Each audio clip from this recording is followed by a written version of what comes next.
Hi guys, today um, in this video I want to talk about training while having an injury is not really the right word, but you have some sort of, thus they call it blessure. I can't quite recall the English word for it. Anyway, you have a tennis elbow which becomes common and is a common complaint for many people who do iaido. So I call it iaido elbow. Either way, uh, you can get it. And the thing is, how do you continue from then on?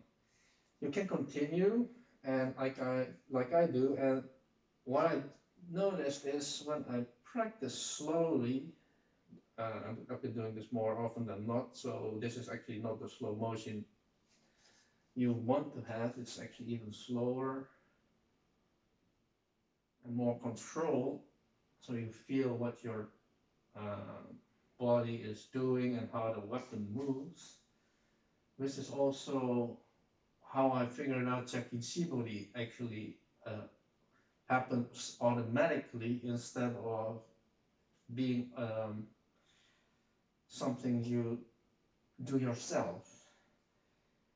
And it happens as you extend the arm up to a certain point and then it becomes a natural thing.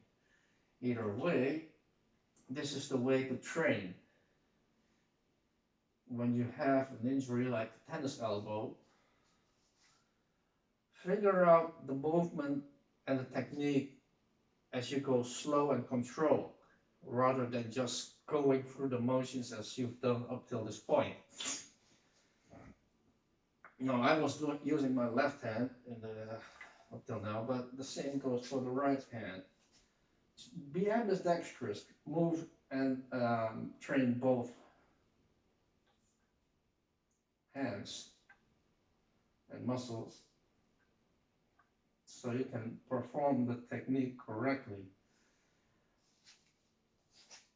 And for tennis elbow, it's usually the one-handed cuts and chiburi, ochiburi most of the time, that gives the most trouble.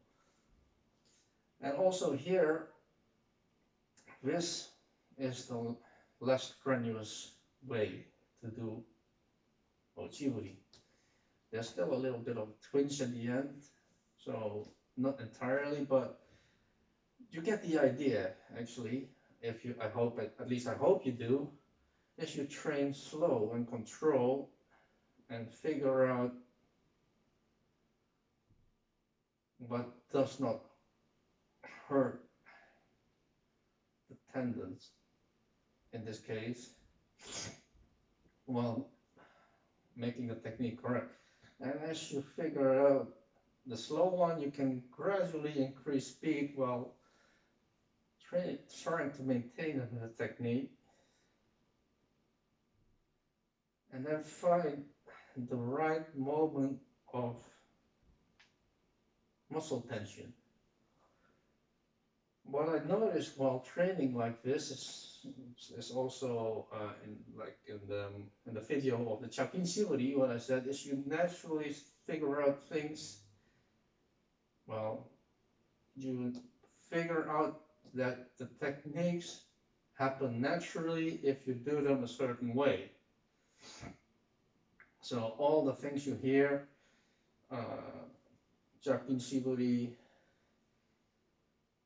correct, Tenouchi, they are all part of it, of course, but they should happen naturally. For those who don't know, of course, you can do it um, forcibly by focusing on it, but it should happen naturally,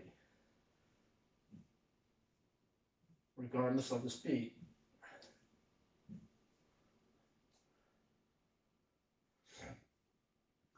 So either way, this is, I think I'm starting to repeat myself. So in short, you can train with an injury. Just make sure you're going slower and more controlled.